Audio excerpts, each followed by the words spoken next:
오늘 하나님께서 우리에게 주시는 말씀은 창세기 3장 21절로 24절까지의 말씀입니다.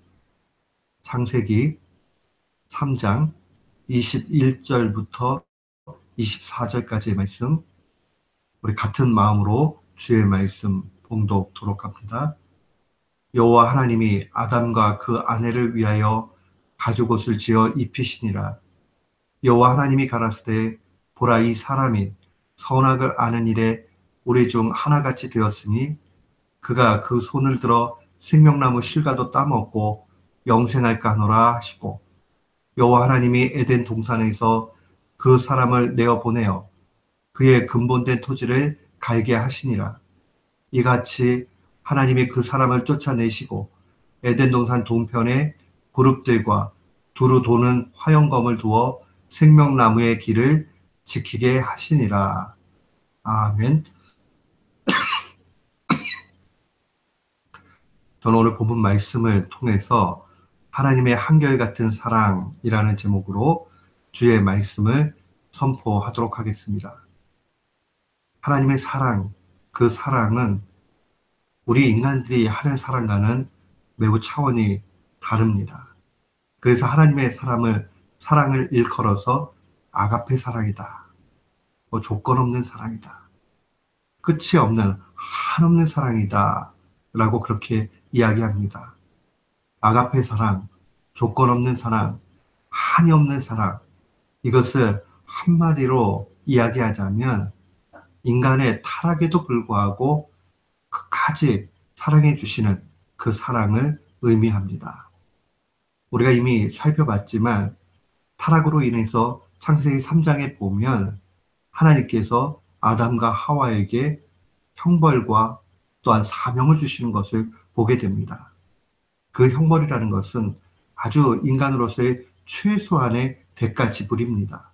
이것은 왜 그러느냐? 그 죄가 얼마나 참혹한지를 깨닫게 하기 위해서 주신 것입니다. 이 내용들을 우리가 깊이 묵상하면 오히려 하나님의 은혜 가운데 이 사명을 부여하고 계신 것을 보게 됩니다.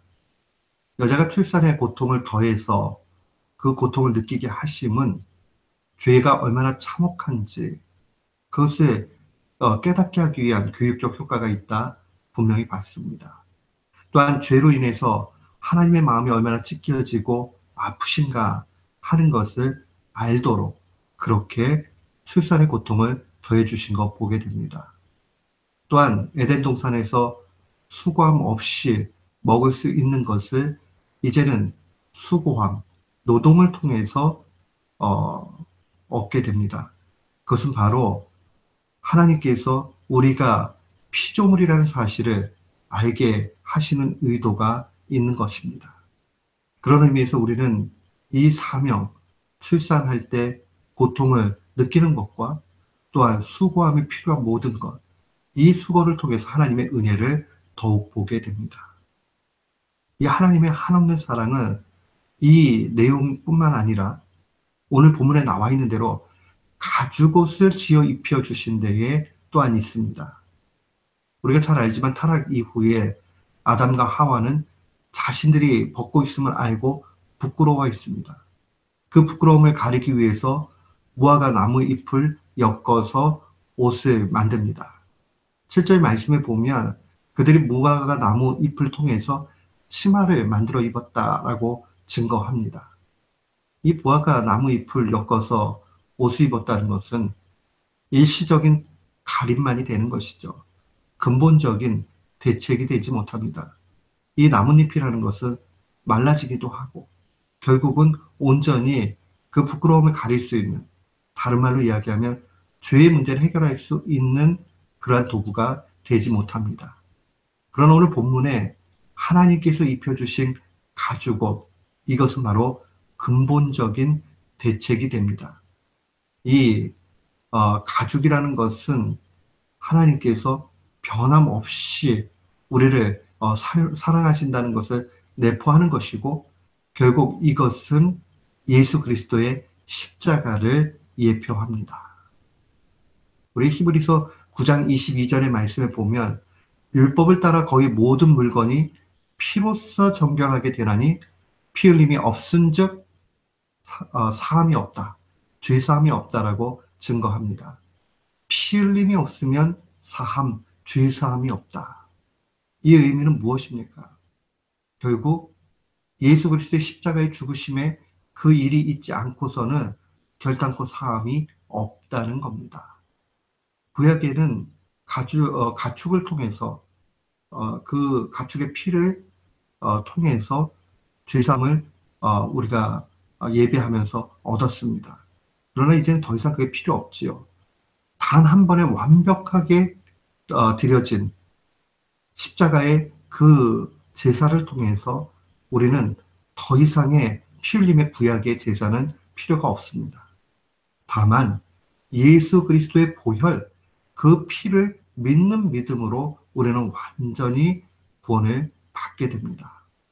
이 가죽 옷을 입혔다는 것은 결국 가축이 죽었다는 것이고 거기에는 피 흘림이 있는 것 아니겠습니까? 이 십자가의 죽으심, 십자가의 사랑은 하나님이 최고로 인간을 어떻게 사랑하시는가 하는 것을 보여줍니다. 예수님도 이 땅 가운데 계실 때에 요한복음 15장 13절에 이렇게 말씀하십니다. 사람이 친구를 위하여 자기 목숨을 버리면 이보다 더 큰 사랑이 없다.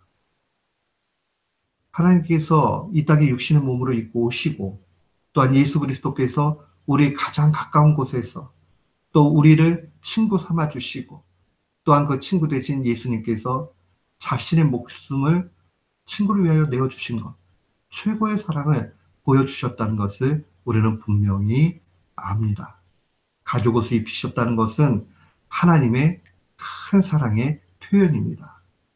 오늘 본문은 그뿐만 아니라 이 타락한 인간을 에덴 동산에서 내쫓으시고 생명나무의 길을 지키게 하신 데서 하나님의 은혜를 발견하게 됩니다. 본문 말씀에 보면 생명나무가 나오지요. 이 생명나무는 먹으면 영생할 수 있는 그러한 나무를 생명나무라고 얘기합니다. 여기에 의미는 참된 생명이 결국 하나님께 있다라는 것을 알려주는 것이죠. 그래서 동산 가운데에 창세기 2장 9절을 보면 생명나무와 선악을 알게 하는 나무가 있었다라고 그렇게 증거합니다. 하나님께서 금하신 것은 선악을 알게 하는 나무였어요. 생명나무는 먹을 수 있고 먹으면 영생했습니다. 그러나 문제는 타락한 이후에 이 선악을 알게 하는 나무를 선악과를 먹는 걸 통해서 인간은 완전히 죄 가운데 노출이 되고 맙니다. 근데 만약에 계속적으로 생명나무를 먹는다면 죄를 지으면서 하나님 앞에 관계가 나쁘면서 영생한다. 이것은 지옥의 모습이지 천국의 참다운 에덴의 모습이 되지 못합니다. 결국 하나님께서는 하나님의 사랑 가운데서 이 생명나무를 따먹을 수 없도록 그렇게 금해야 하신 겁니다. 오늘 본문 말씀 우리가 23절 말씀에 보면 여호와 하나님의 에덴 동산에서 그 사람을 내보내며 그의 근본 토지를 갈게 하셨다라고 증거합니다. 결국 이 말씀 가운데서 우리가 볼 수 있는 것은 하나님이 내어 쫓으시고 하나님의 새로운 그 하나님 되심을 알게 하는 것은 바로 노동을 통해서 그러하다는 것을 이미 봤습니다. 22절 말씀에 보면 이 사람이 선악을 아는 일에 여기서 우리라는 것은 삼일체 하나님의 그 대화의 방식으로 이해하면 틀림이 없습니다. 이 사람이 선악을 아는 일에 우리 중 하나같이 되었으니 그가 그 손을 들어 생명나무 실과를 따먹고 영생할까 한다. 그 영생을 하도록 생명나무를 먹으면 그보다 더 참혹한 문제가 어디 있겠습니까? 그런데 하나님께서는 이 생명나무 과실을 먹지 못하도록 지키셨지만은 그러나 믿음으로 끝까지 성도의 길을 가는 사람에게는 생명나무 과실을 먹을 수 있도록 해주시겠다라고 약속해 주셨습니다. 계시록 2장 7절 말씀 보면 이기는 그에게는 내가 하나님의 낙원에 있는 생명나무의 과실을 주어 먹게 하리라 라고 약속하십니다. 결국 믿음의 경주를 잘 마치고 영원한 하나님의 나라에 들어가게 될 때에 우리는 죄가 없는 상태에서 더 이상 죄를 지을 수 없는 상태에서 이 생명나무 가시를 먹게 될 것입니다. 사랑하는 성도 여러분, 이것은 멀리 있는 얘기로만 받아들일 것이 아닙니다. 하나님께서 가죽옷을 입히시고 생명나무 가시를 주시기 위해서 그 길을 지켜주신 것은 그의 큰 사랑을 보여주시는 겁니다.